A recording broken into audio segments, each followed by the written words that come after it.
Public Library. Really happy to see people in here, and welcome to our 5th book festival that is going great so far. So welcome. This afternoon, this really is a thrill. We have Robert Jones Jr. here, and he's going to be interviewed by Lecklider, and I'm going to do a short introduction. So, Aaron is a cultural historian whose work focuses on the history of sexuality, class, race, and gender in the 20th century United States. His most recent book, Love's Next Meeting, The Forgotten History of Homosexuality and the Left in American Culture, explores the relationship between homosexuality and the left in the U.S. between 1920 and 1960. Robert Jones Jr. is a writer from New York City. He received his BFA in creative writing and MFA in fiction from Brooklyn College. He has written for numerous publications, including the New York Times, Essence, and Paris Review. He is the creator and curator of the social justice social media community, Son of Baldwin, which is fantastic, which has over 275,000 members across platforms. The Prophets, his debut novel, was just longlisted for the National Book Award for Fiction. So please welcome them both.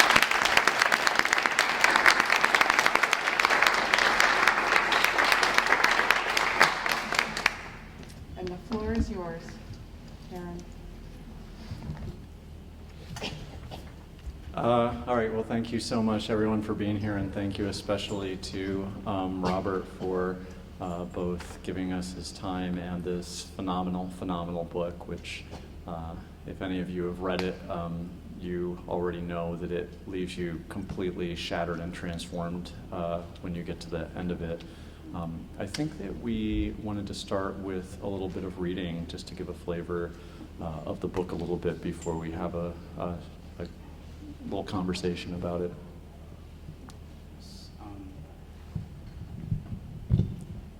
I never know what to read, so I'm probably just going to start where we meet Samuel and Isaiah in Psalms.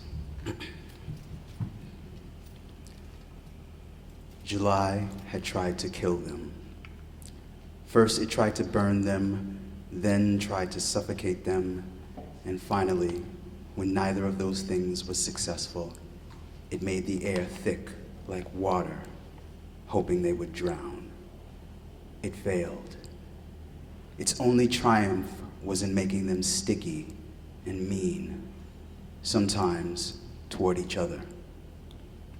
The sun in Mississippi even found its way into the shade, so that on some days, not even the trees were comfort. And, 2, there was no good reason to be around other people when it was hot like this, but longing for company made it in some ways bearable. Samuel and Isaiah used to like being around other people until the other people changed.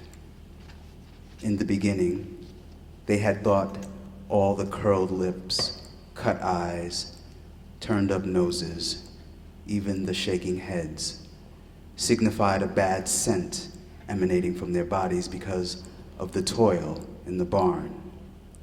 The odor of swill alone had often made them strip bare and spend nearly an hour in the river bathing.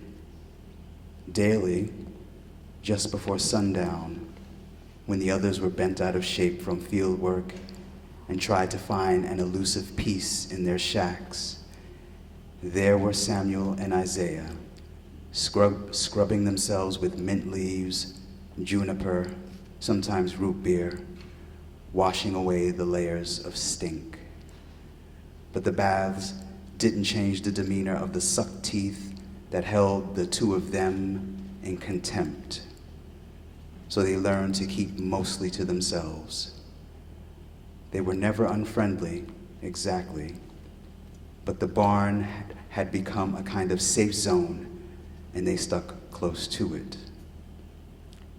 The horn had sounded to let them know work was ending, a deceitful horn, since work never ended, but merely paused. Samuel put down a bucket of water and looked at the barn in front of him. He took a few steps back so that he could see the entire thing. It needed a new coat of paint, the red parts and the white. Good, he thought. Let it be ugly so it could be truth. He wasn't going to paint anything provided the Halifaxes didn't force his hand. He walked a little to the right and looked at the trees in the distance, the ones behind the barn, down by the bank of the other side of the river. The sun had dimmed and began to dip into the forests. He turned to his left and looked toward the cotton field and saw silhouettes of people carrying sacks of cotton on their backs, on their heads, dropping them off into wagons waiting in the distance. James, chief overseer, and a dozen or so of his underlings were lined up on either side of the constant flow of people. James's rifle was slung over his shoulder. His men held theirs in both hands. They pointed their rifles at passing people as though they wanted to fire. Samuel wondered if he could take James. Sure, the Toubab had some weight to him and the benefit of firepower, but putting all that aside, if they were to have a right tussle, fist to fist and heart to heart like it was supposed to be, Samuel thought he could eventually break him. If not like a twig, then certainly like a man near his edge. "You gonna help me or not?" Isaiah said, startling Samuel. Samuel turned quickly. "You know better than the creep," he said, embarrassed for having been caught off guard. "Ain't nobody creep. I walked right up. You so busy minding other folks' business." "Bah," Samuel said and waved his hand as though he was shooing a mosquito. "You help me put these poor horses in their pens?" Samuel rolled his eyes. There was no need to be as obedient as Isaiah always was. Maybe it wasn't that Isaiah was obedient, but did he really have to give them so much of himself and so readily? To Samuel, that spoke of fear. Isaiah touched Samuel on the back and smiled as he walked toward the barn. "I reckon," Samuel whispered, and followed. They put away the horses and watered them, then fed them a shovelful of hay and swept the remainder back into a neat stack near the front left center of the barn, nearer the straighter bales. Isaiah smiled at Samuel's unwillingness, his grunts and sighs and head shaking, even though he understood the danger in it. Tiny resistances were a kind of healing in a weeping place. By the time they finished, the sky was black and littered with stars. Isaiah walked back outside, leaving Samuel to his grievances. This was how he would engage in his own bit of rebellion. He leaned against the wooden fence that surrounded the barn and stared at the heavens. Crowded, he thought, and wondered if perhaps the abundance was too much, if the weight of holding on was too heavy, and the night, being as tired as it was, might one day let go, and all the stars will come tumbling down, leaving only the darkness to stretch across everything. Samuel tapped Isaiah on the shoulder, waking him from his reverie. "Now who ain't minding their business?" "Oh, now the sky got business," Isaiah smirked. "At least my work is finished for now, though." "You a good slave, huh?" Samuel poked Isaiah in the belly. Isaiah chuckled, lifted himself off of the fence, and began walking back toward the barn. Just before he reached the door, he stopped to pick up a few pebbles. In quick succession, he threw them at Samuel. "Ha!" he yelled and ran into the barn. "You missed," Samuel yelled back and ran into the barn after him. They ran around inside, Isaiah dipping and dodging, laughing each time Samuel reached out to grab him, but he was too quick. When Samuel finally leaped and crashed into his back, they both stumbled face forward into freshly piled hay. Isaiah wriggled to get loose, but the laughter made him too weak to make any headway. Samuel saying, "Uh-huh," over and over again, smiling into the back of Samuel's head. The horses let out breaths that reverberated through their lips. A pig squealed. The cows made no sounds, but the bells around their necks clanged with their movements. After a moment more of struggle, Isaiah surrendered and Samuel relented. They turned on their backs and saw the moon through an opening in the roof. Its pale light shot down on them. Their bare chests heaved and they panted audibly. Isaiah raised a hand up toward the opening to see if he could block out the light with his palm. There was a soft glow in the spaces between his fingers. "One of us gotta get to fixing that roof," he said. "Don't think of work now. Let yourself be," Samuel said a little more harshly than he intended. Isaiah looked at Samuel. He examined his profile, the way his thick lips protruded from his face, less so his broad nose. His hair twisted and turned any which way. He looked down at Samuel's sweaty chest. The moonlight turned his dark skin to glitter and was lulled by its rhythm. Samuel turned to look at Isaiah, met his gentle stare with his own version. Isaiah smiled. He liked the way Samuel breathed with his mouth open, lower lip twisted slightly and tongue placed just inside the cheek, like the expression of someone up to mischief. He touched Samuel's arm. "You tired?" Isaiah asked him. "Should be, but nah." Isaiah scooted over until their bodies touched. The spot where their shoulders met grew moist. Their feet rubbed together. Samuel didn't know why, but he began to tremble, which made him angry because it made him feel exposed. Isaiah didn't see the anger. Instead, he saw beckoning. He rose to move on top of Samuel, who flinched a bit before relaxing. Isaiah slid his tongue slowly and gently over Samuel's nipple, which came to life in his mouth. Both of them moaned. It was different from the first kiss. How many seasons ago was that now? 16 or more? It was easier to count those than the moons, which sometimes didn't show up because they could be temperamental like that. Isaiah remembered that it was when the apples had been fuller and redder than they had ever been before or since, where they'd stumbled and shame had kept them from looking into each other's eyes. Now, Isaiah moved in close and let his lips linger on Samuel's. Samuel recoiled only a little. His uncertainty had found cover beneath repetition. The struggle that had once made him want to choke Isaiah as much as himself was in remission. There were only traces of it now. Insignificant battles in the far corners of his eyes, maybe a smidgen at the back of his throat, but it was overcome by other things.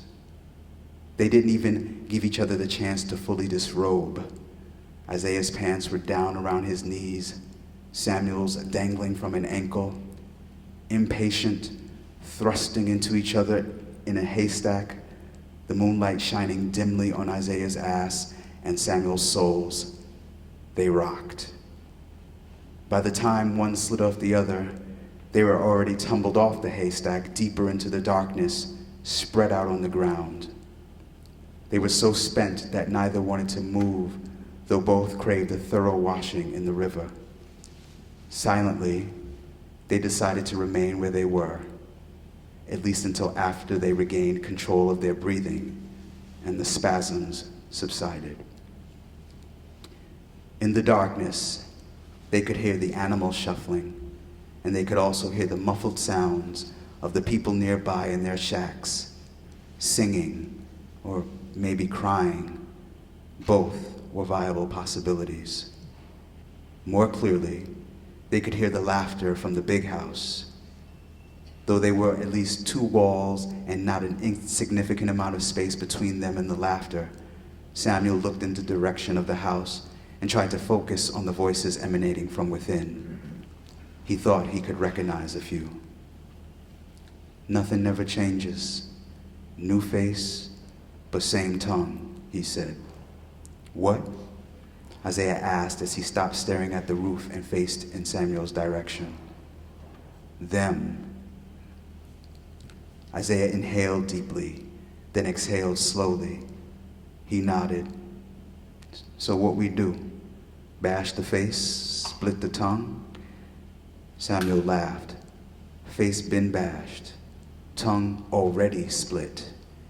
You've seen a snake before. Better to get far away as we can. Let them slither here on their own." "That's the only choice, then? Run? If the face don't heed, don't even know it's not heeding. If the tongue don't yield, yes." Samuel sighed. Maybe Isaiah was afraid of the dark, but he wasn't. It was where he found shelter, where he blended, and where he thought the key to freedom surely rested. But still, he wondered what happened to people who wandered off into the wilderness that wasn't their own. Some turned into trees, he reckoned. Some became the silt at the bottom of rivers. Some didn't win the mountain lion's race. Some just died. He lay there silent for a moment, listening to Isaiah's breathing. Then he sat up. "You coming?" "Where?" "To the river." Isaiah turned on his side but said nothing. He looked in the direction of Samuel's voice and tried to differentiate his shape from the surrounding darkness. It was all one endless mass until Samuel moved and delineated the living from the dead. But what was that sound? A scratching noise was coming from somewhere. "You hear that?" Isaiah asked. "Hear what?" Isaiah was still. The scratching had stopped. He laid his head back down on the ground. Samuel moved again as though preparing to stand. "Wait," Isaiah whispered. Samuel sucked his teeth but returned to his position lying next to Isaiah. Just as he got comfortable, the scratching noise returned. He didn't hear it, but Isaiah looked in the direction it was coming from, close to the horse pens. Something took shape there. It was first a tiny point, like a star, and then it spread until it was the night he was brought to the plantation. 20 of them, maybe more, piled into a wagon drawn by horses, all of them chained together at the ankles and at the wrists, which made movement labored and unified. Some of them wore iron helmets that covered their entire heads, turned their voices into echoes and breathing into rattles. The oversized contraptions rested on their collarbones, leaving gashes that bled down to their navels and made them woozy. Everyone was naked. They had traveled over bumpy, dusty trails for what to Isaiah seemed a lifetime. The sun burning their flesh in the day and mosquitoes tearing it up at night. Still, they were thankful for the torrential showers when those without helmets could drink at their leisure rather than at the gunman's. When they finally reached empty, which was what, in the quiet places, people called the Halifax plantation, and for good reason, he couldn't make out anything except dim light coming from the big house. And then they were pulled, one by one, from the wagon, each of them stumbling because none of them could feel their legs. For some, the weight of the helmet made it impossible to stand. Others had the burden of being held down by the corpse they were chained to. Isaiah, who was just a child, didn't even know enough to consider the man who lifted him up and carried him even though his own legs were about to give. "I got you, little one," the man said, his voice labored and dry. Your mom made me promise, and I gotta tell you your name. Then everything went black. When Isaiah came to, it was morning, and they were all still chained together, living and dead alike. They were lying on the ground near the cotton field. He was hungry and thirsty, and the first to sit up. That was when he saw them, a group of people holding pails, marching up the path, headed right for them. Some were as young as he was. They came with water and food, well, at least as close to food as he was liable to get. Pig parts that were seasoned enough to cover up the acrid taste and alleviate gagging. A boy with a ladle approached him. He moved the ladle toward Isaiah's face. Isaiah parted his lips and closed his eyes. He gulped as warm, sweet water leaked from the corners of his mouth.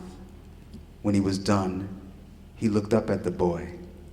The sun made him squint so that, at first, he can only see the boy's outline. The boy moved a little, blocking the sun. He looked down at Isaiah with big, skeptical eyes and a chin too proud for anyone to have under those conditions. "You want some more?" the boy called Samuel asked him. Isaiah was no longer thirsty, but nodded anyway.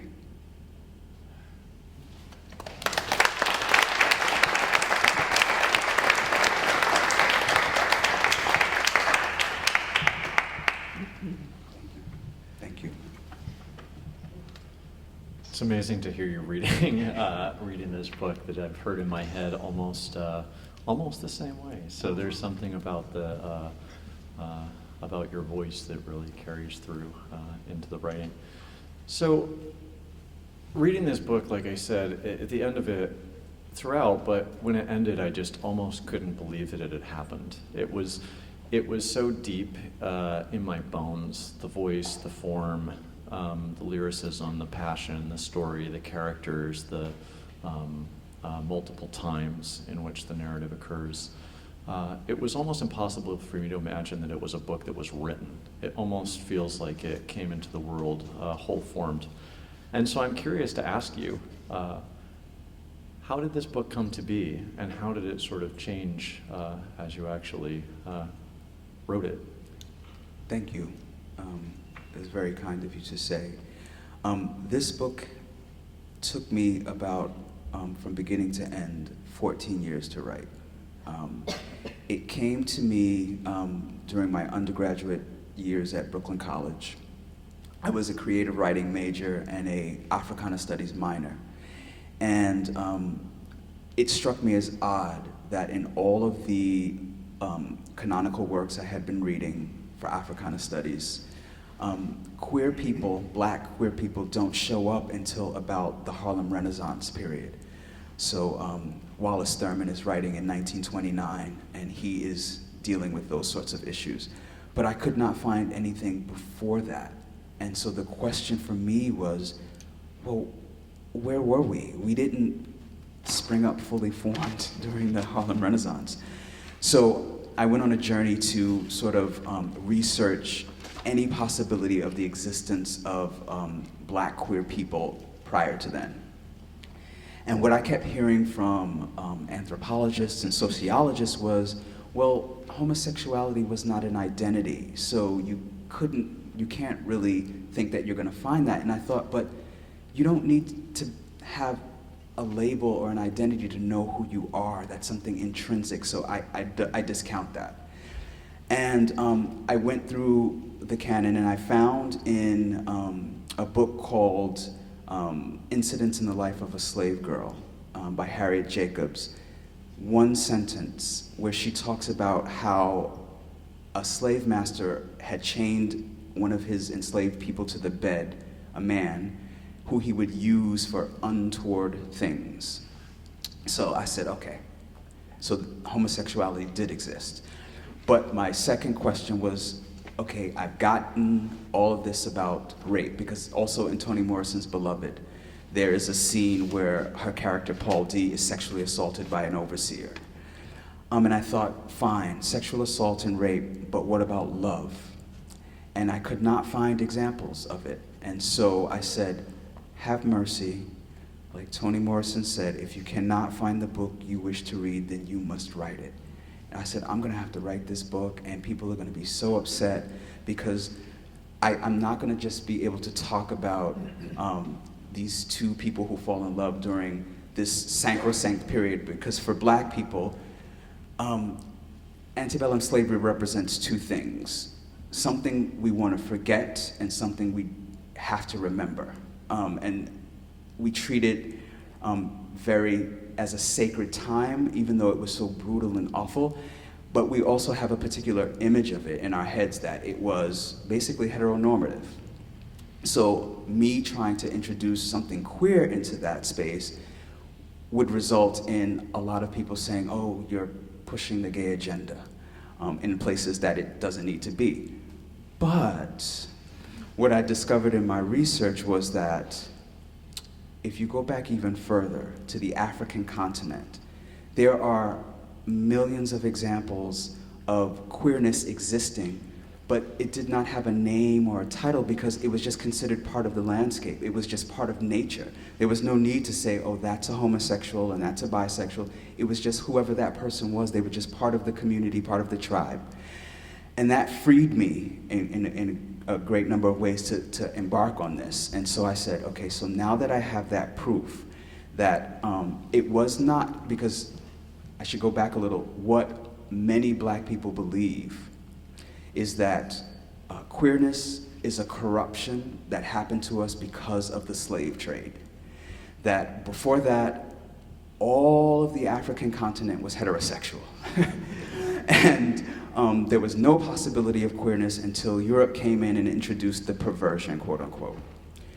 Research reveals that it's actually the opposite, is that Europeans came in and saw this queerness as part of the landscape and used Christianity and other means to stamp it out, to say this is untoward, sinful, ungodly, you must stop this behavior. And now on the African continent, what the sorrowful thing is how embedded that is now. So many indigenous Africans actually believe that that's their history when it's not. And so I said, okay, I can write about this book, but I will have to write about it in a way in which I address that idea that queerness is not some product of slavery. So I can't just talk about Samuel and Isaiah.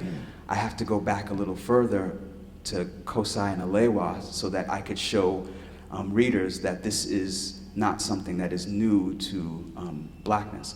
And so I started writing this book my first year of the MFA program at Brooklyn College, and have been rewriting and rewriting and rewriting it until now. Until it was perfect, I think. So, hearing your talk, I have a whole list of questions I want to ask, but I now need to respond to something that you were saying, because one of the things that I found most breathtaking about this novel was, yes, there is this sort of moving away from the idea that in order to tell a queer story, it has to be rooted in like gay identity in some ways. But there's such a care taken to identify the place where what we would now maybe call homophobia emerges, because it emerges in such a specific way within this narrative, and it seems like that is such an important structuring dimension to how people's lives are shaped in the periods that you're describing here. So that just seemed like an interesting gesture to me, like sort of the opposite of what people usually want to describe, the emergence of identity, instead the emergence of oppression. So I don't know if you have anything else to say on that, or if you've sort of covered it. One of the things that terrified me about writing this novel is that I knew that I would have to critique Christianity in particular. It is how homophobia was introduced to me as a black queer man. It is how it's been introduced to so many people, and particularly in the colonizing nations. That is essentially how they introduce it. And so I knew that for a great number of African Americans in particular, and Caribbean Americans as well, Christianity is viewed as something that saved us or got us through terrible times, like antebellum slavery. But I think with everything, there's a flip side, there's a dark side, or the tail end of it is that it taught us some really oppressive hierarchical thinking. And so initially, we were not deemed worthy enough to be Christians. And then someone had the bright idea, well, if we make them Christians, we can give them a version of the Bible that'll make them docile, and they will continue to obey and submit. So they began to Christianize some of the enslaved people. But then, you fast forward, you have these black Christians who now are looking for someone they should oppress. And that's, LGBTQIA plus people. And so there's something in the way Christianity is practiced, widespread. I'm sure there are exceptions, but for the most part, I would say the majority of people who practice Christianity embrace those that sort of hierarchy where somebody has to be beneath them. But at the same time, it's so weird. They worship Christ, who palled around with the queers and the sex workers and such. So I don't understand it, and maybe I'm not meant to, but it was something that I wanted to sort of address outright. So it seems like some of the ways that you address that and so many of the incredibly rich and complicated and potentially anxiety-inducing themes that course through this novel, one of the ways that you do that is not only by telling us this story, which in some ways, though I would say the writing itself maybe is a little bit more intricate than one would get in what, a straightforward narrative, as they say. But there is a kind of pretty straightforward narrative that runs through the book. But then there's also these places where you move into formal, outside of that form.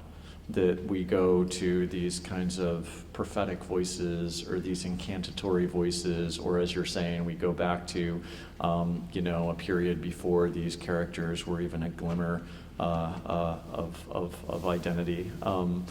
And so I'm curious if you can talk to us a little bit about that. And I just want to say, it functions not only as a literary technique, but as a deeply affecting emotional experience for readers, that kind of multivalenced formal thing. When I got to the Exodus chapter and I saw that, the verse, I just found myself just so deeply moved just by the formal inventiveness of it. So I'm just interested to hear about that. For me, my approach to writing this book, rhythm was really important to me. I needed to be able to hear music in this, because when I'm writing about this time period, what I hear are the slave songs in my head, the moaning and the things that outsiders were rapt by because they thought it was just so beautiful, but it was expressing a deep kind of sorrow, like the blues might. And so I knew that I wanted to make sure that I captured that rhythm. And part of that was choir. And how those voices came together for me was that I said, I need somebody who could see the entire picture in this book, who can help bring the reader along, because there might be some things that are a little difficult or painful or complex or complicated. And so maybe these guides can help them through this. And I wanted it to be multiple voices. I wasn't sure what I wanted them to say until I had a dream that I was in a garden with this really, really old man who was jet black, and we were digging in the soil, and he was telling me that I wasn't doing it right. We were planting something, and then he stood up and he looked at me and he kind of put his hands on his waist and he said, "You do not yet know us."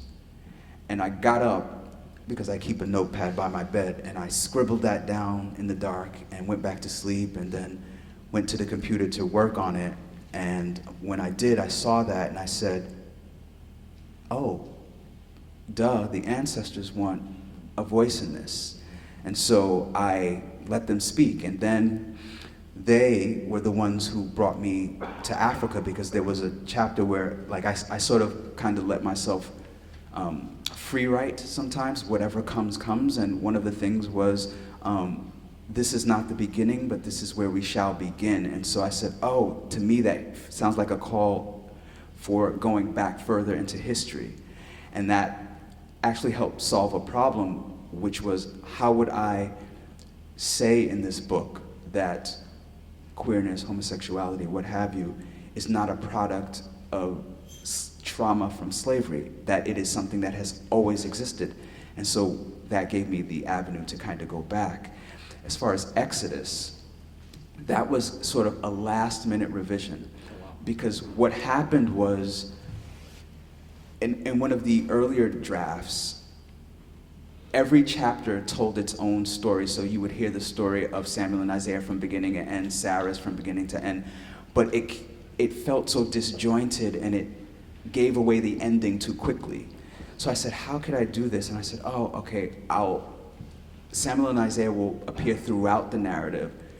It'll be braided in with the people who are witnessing their love, and then at the end, everyone gets their own ending, biblical style. And so that kind of made me think, okay, so maybe these books, these chapters should also have biblical names, and all of these characters should have biblical names, and that in its way will also be sort of a push against a particular version of Christianity, that I'm sort of rewriting it as truth as opposed to the fantasy that many Christians hold about queer identity and queer people.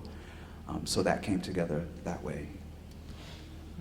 It's just amazing to me to hear how it changed over time, because, as I said, it's just impossible for me to imagine it, reading it any other way, because it all seems so organic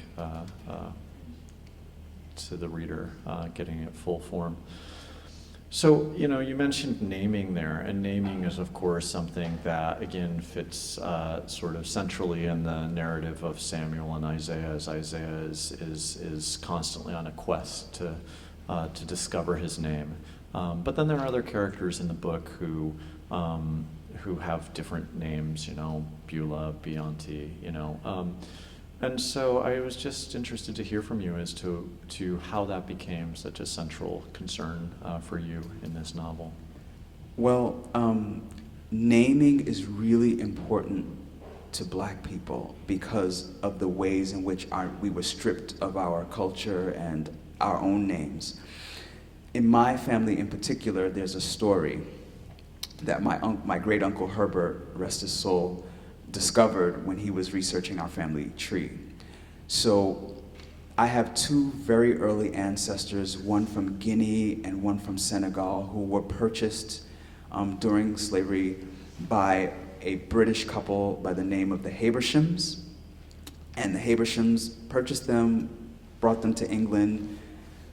We don't know if they were forced to be together as husband and wife, essentially. But they got together and they had 5 children, the oldest of whom was named Robert. And just as slavery was about to be abolished in England, the Habershams petitioned the King of England for a tract of land in the United States because they wanted to keep their slaves. So the King of England gave them tons of land in Savannah, Georgia. And they moved to Savannah, Georgia, and Robert, the oldest child, did not survive the trip. So in honor of him, his younger brother named his firstborn son Robert, and every firstborn son down to me in my family is named Robert. My father, my grandfather, my great-great-grandfather. And we had no idea where this came from. So for me, that name now has a different meaning. I think the original meaning of Robert is bright fame, but for me it has a completely different meaning.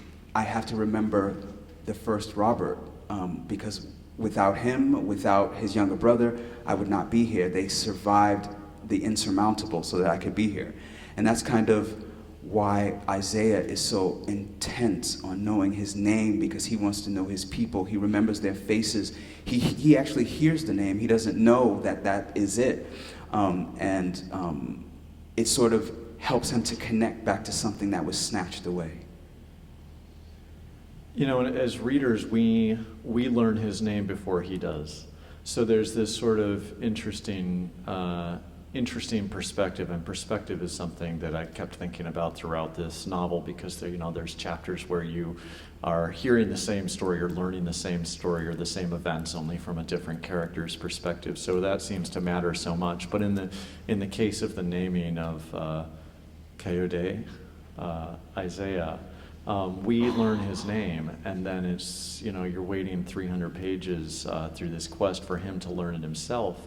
Was that something that you were thinking about, the reader's sort of intimate knowledge of more than the characters had about themselves, or is that just kind of an incidental process? Both. When I started to develop that thread in the story, I thought it would mean more to the reader if they had some knowledge that oh my gosh, Isaiah, please learn this. I hope he gets to learn this before anything happens. Yeah. Because I know it, like, you almost want to shout it, your name is Coyote! So I thought that would be an interesting way to make the reader part of the journey and to long for it as much as Isaiah longed for it. Yeah, I mean, I found myself almost having a reaction of feeling guilty for having access to that knowledge, but that also might be related to me being a white reader who feels like some sense of shame about that. So thinking also about names, and I don't know if this was intentional at all or if this is something that your publisher just does, but it was fascinating to get to the end of the book where there were all these different voices and all these different names, and to come to the acknowledgments. And in a way, to me, because I was in this shattered place just from where you'd left us, when I got to those acknowledgments, they felt almost like a piece of the narrative to me, almost like another series of voices, because you were very careful about how you named people in the acknowledgments. And I don't know if that was done by design or if it was just sort of your act of generosity, or how you came about that. When I wrote this book, I almost wrote it as though it would be the only thing I would ever write. And if this would be the only thing that I would ever write, I had to thank everyone in my life who ever said anything to me that encouraged me or inspired me to keep writing.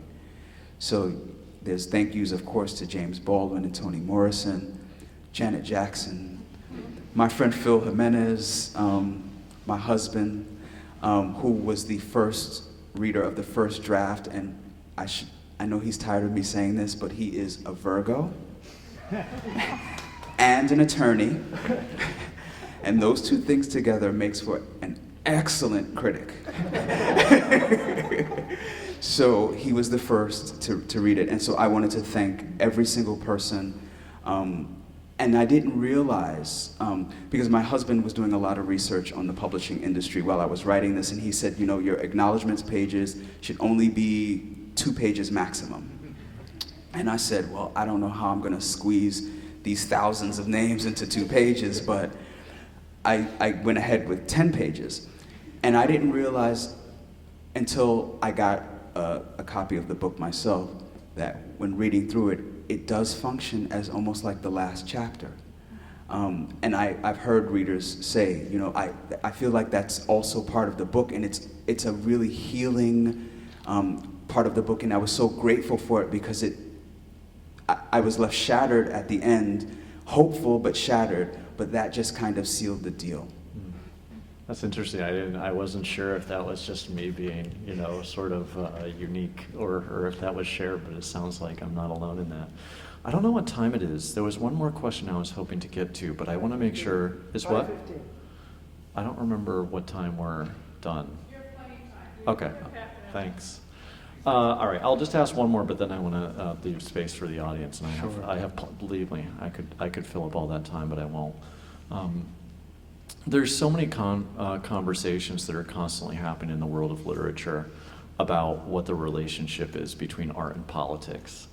And I'm sure it's something that could be talked about for, all weekend, just that question alone, and never even begin to scratch the surface.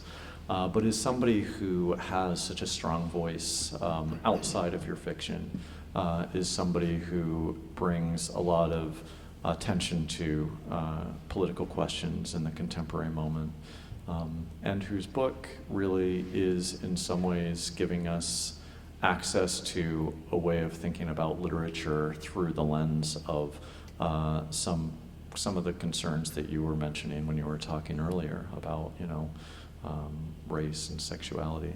I was just curious if you had any sort of thoughts about what, is there a job of a writer, as a fiction writer, to think about political questions? Is there a formal shape that needs to take, or is this just the way that it happened for you?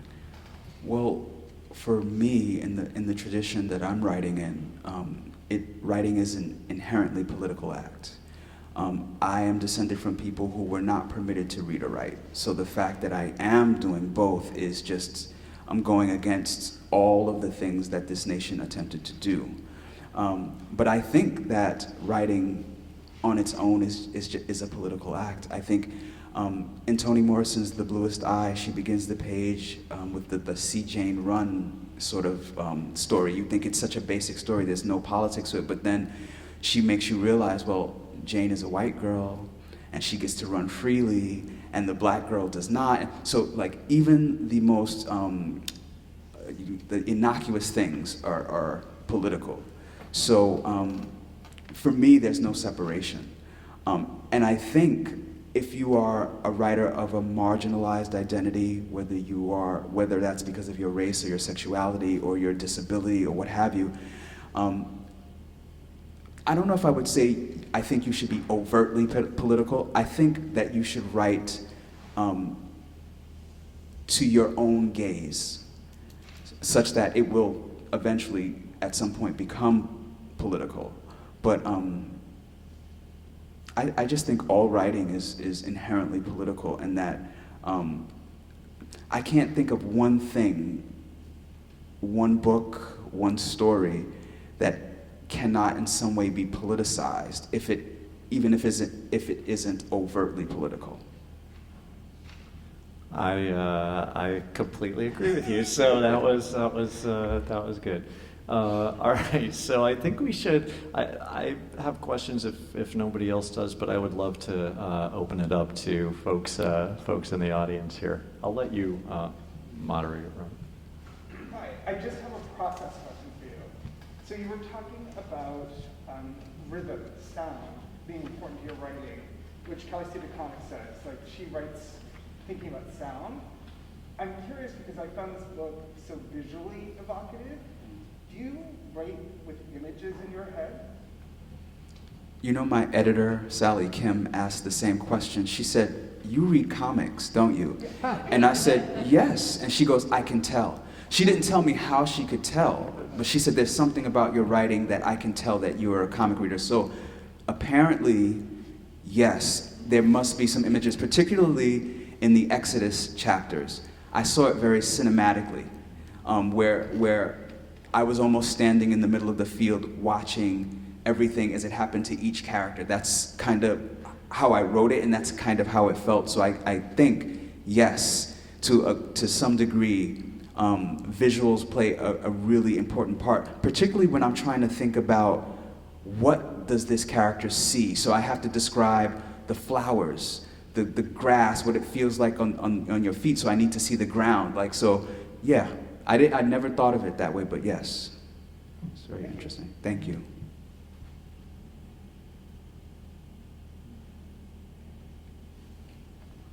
Yeah. Hi. Hi, Larry. I've seen a couple of Zoom interviews and readings, etc. And I recall that the process that you talked about in terms of selecting an agent and how that kind of worked out, and you did all the things you weren't supposed to do in selecting an agent. Yes. When it came to the auction, was there any interviewing process with the editors that went into that decision making? And how difficult was it for Sally and you to work together for the editing, given the unique aspects of this book? Thank you for that question, or those questions. The auction process, which I knew nothing about before it happened, you do meet with every single publishing house, every single editor, every single publisher who is bidding on your book. For people that don't know, auction is when multiple publishers want to publish your book, so they're bidding for it. They want you to, publish with them. So you meet with them, they schmooze you, and then they offer money. And your agent tries to make you take the highest bidder. That's kind of how it works. But that part was actually very crucial, meeting with the editors and the publishers, because that's when I got a sense of who I think I would be compatible with, who I think really understood the vision of what I was trying to do, what I was trying to say. And so I did not go with the highest bidder, because the chemistry between Sally Kim at Putnam and I was just unbelievable. And plus, I have a vision board at home, and I have a home on it that I want to buy in Brooklyn, in this part of Brooklyn called Ditmas Park. And guess where Sally lives? And so I said, that was my vision board telling me that Sally Kim is the editor that I should be with. So I went with Putnam. You had a second question, right? And then how did that work with her? Were there a lot of battles over edits? The one disagreement Sally and I had was, she said, because Sally isn't the dictatorial type. She is the question asker. So she said, I don't understand how Sarah plays a role in this book. Could you tell me why she's important? I interpreted that as, she wants me to cut Sarah out, so I need to make her integral. And so I rewrote the entire Sarah chapter and said, here. And then she goes, got it. Now I understand. So that was the only disagreement. Everything else was Sally just saying, you've said this beautifully here, you don't need this line. That you've already said that, you've repeated yourself. So it was little things like that. And also telling me where she thought we needed more Samuel and Isaiah in certain things, and that she was adamant that they needed to be mentioned or seen in every single chapter, or at least alluded to. So other than that, it was just a wonderful, wonderful working relationship. Hi. Hi. One of the, I think, amazing things about the book is the number of characters and the different distinct voices that each character has when they have their own little section. And can you just talk about, that process? What was that easy, difficult? I mean, you have white people, you have enslaved people, you have men, you have women. What's that like? Thank you. This is going to sound sort of like mystical or something, but I really have to wait until I can hear the characters talking to me. I really do. I used to write during the magic hour, so I would get up at 3 o'clock in the morning, write for about an hour and a half, go back to sleep, wake up to go to work. That's how I would do it. And sometimes I would write on the commute, on the subway or on the bus. And so when these characters spoke to me, you have to be quiet. I need quiet. I need to be alone. I need quiet. And 3 o'clock in the morning, Brooklyn is really quiet. Rarely, but that is the quiet time in Brooklyn. And so that's when you start to almost hear whispers, and if you listen intently enough, the characters will tell you who they are. In fact, there are certain parts in the book where I'm writing something and then it says, wait, that's a lie. And then I continue, because while I was writing it, the character that I was writing about was telling me, that's not true, this is the truth. And so I said, instead of just changing it, I'm going to say that the character's telling me that's a lie, so let me tell you what the truth is. The most difficult character to write was Paul, the plantation owner. it was really hard for me to understand how someone could determine that another living being is not another living being. And the answer for Paul was, when he was young, he conflated love with materialism because of his father. And because he thinks now that gaining things and having things is equivalent to love, that is how he rationalizes what he does. And I said, oh, thank you for telling me that, so that I could have a bit of sympathy for him, even as he's doing these atrocious things, and write him from a human perspective as opposed to a comic book villain or such. Thank you for that question. It's interesting with Paul specifically because when he finally has like his biggest chapter, it immediately gets told from another perspective immediately in the next chapter. His son, yeah, Adam. I have one last process question, because I noticed you're signing a lot writing. Do you write longhand and then type, or how do you actually write? For the first maybe 7 or 8 drafts of this, it was handwritten. And then what made me stop writing it is that I had to then transcribe it into the computer, and that was just driving me insane. And so I said, okay, and it was so hard because it didn't feel organic to type out these thoughts. I needed to have a pen in hand I'm left-handed. I had to have a pen in hand to actually feel the words coming from some other place. Like channeling? Yes, like channeling, exactly. And it was a very difficult transition to do it on the computer because doing this is just not the same. Although what I'm finding now, I'm going to begin the second novel shortly. I'm writing on my phone, and that seems to be better than the computer. And so I can just type in notes and just forward it to the email and then copy and paste and put it in Word or what have you.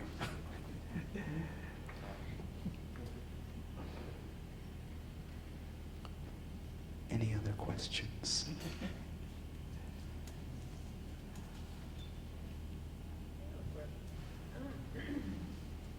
What was your research like for this? I'm sorry. You talked earlier about the anthropologists and sociologists who have done work on actual African societies, and how did you find a way into that? I went to a few of my former professors in the Africana Studies department at Brooklyn College, and I asked them, I said, I need you to point me in the direction of where I can find the answer to this question: where are the Black queer people prior to the Harlem Renaissance? And George Cunningham, who was chairman of the department at one point, pointed me in the direction of some materials that were not exactly what I needed, but then those materials had references to other materials that brought me to that place. And then, oh, Josh, I didn't even know that was you. Josh Henkin used to be my instructor. So it's good to see. I was telling Nan, this is like a full circle moment for me because I saw Josh earlier. But the sort of Rosetta Stone moment for me was hearing an artist activist by the name of Esther Arma give a speech where she was talking about the idea of queerness on the African continent. She's from Ghana, and she said that if you had asked my grandparents what a homosexual is, they would have said, I have no idea, we don't have this in Ghana, and you would have walked away as a Westerner thinking, oh, they don't have homosexuals. She said, had you explained to my grandparents what you meant by homosexual, they would have said, oh, you mean love. And she said, and so many Westerners walk away thinking, okay, there's no homosexuality in Africa, but it was really that there was no need for the title because it was just considered part of the normal, natural world. And that was when I emailed her and asked her for some resources, and she gave me some things, and I found some other things as the internet became more robust. So it was a long research process. And I'm going to tell this really interesting story because this was a really crucial moment in me developing this work. It was my first semester of the MFA program, and I was taking a fiction tutorial with Stacy DeErasmo. And she gave us an assignment. She said, I need you to go out into the world and find objects that a character you're thinking about might possess.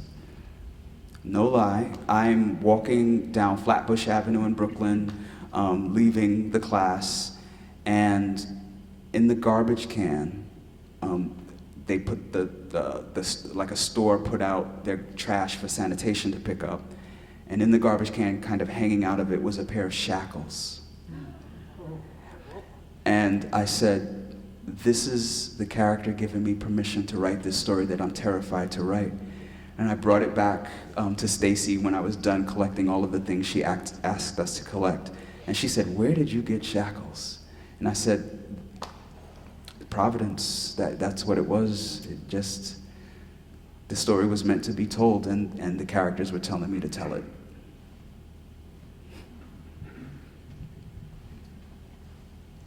Yes, hi. I feel as a writer, no matter how heinous the character is, that you need to find something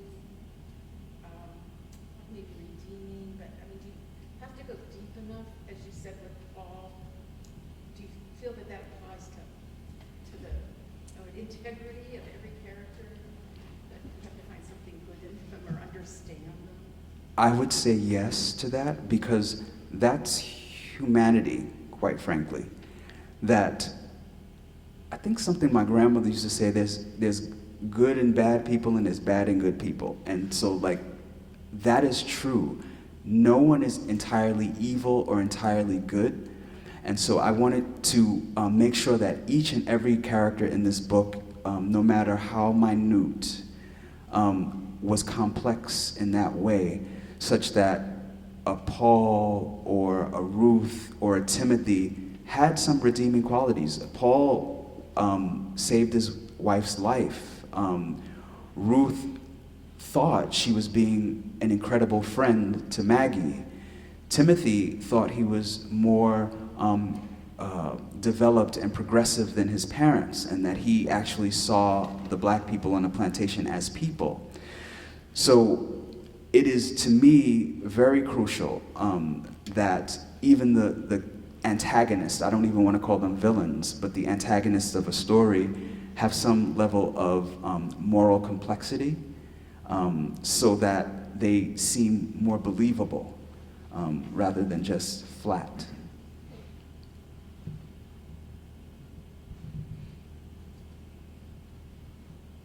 This is my first in-person event, by the way. This is fantastic. It's kind of like the best place to have it, Provincetown. So beautiful. Feels amazing, doesn't it? It is such a beautiful town.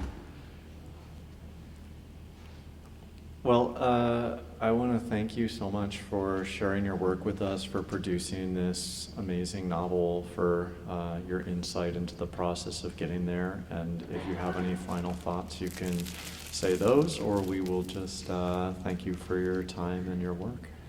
I would just like to say thank you so much for having me here. This is remarkable. This is such a beautiful library. I love libraries and librarians. I told Nan when I was a child, I lived in a section of Brooklyn called Bensonhurst. And at the time that I grew up there, it was a really, really racist area. If you recall the name Yusef Hawkins, he was killed in that area. And the kids, we lived in a housing project that was surrounded by Irish and Italian immigrants, and we had to go into their neighborhoods to go to school, and every day at 3 o'clock they would chase us home with bats, bottles, and chains. And I was running home one day, and a librarian opened the library door, grabbed me by the arm, pulled me in, locked the door, kept me in there while they were chasing all of the kids home, and she sat me down and she let me read until it was safe, and then she took me home. So libraries always feel like a safe space to me, and so I thank you very much for having me here.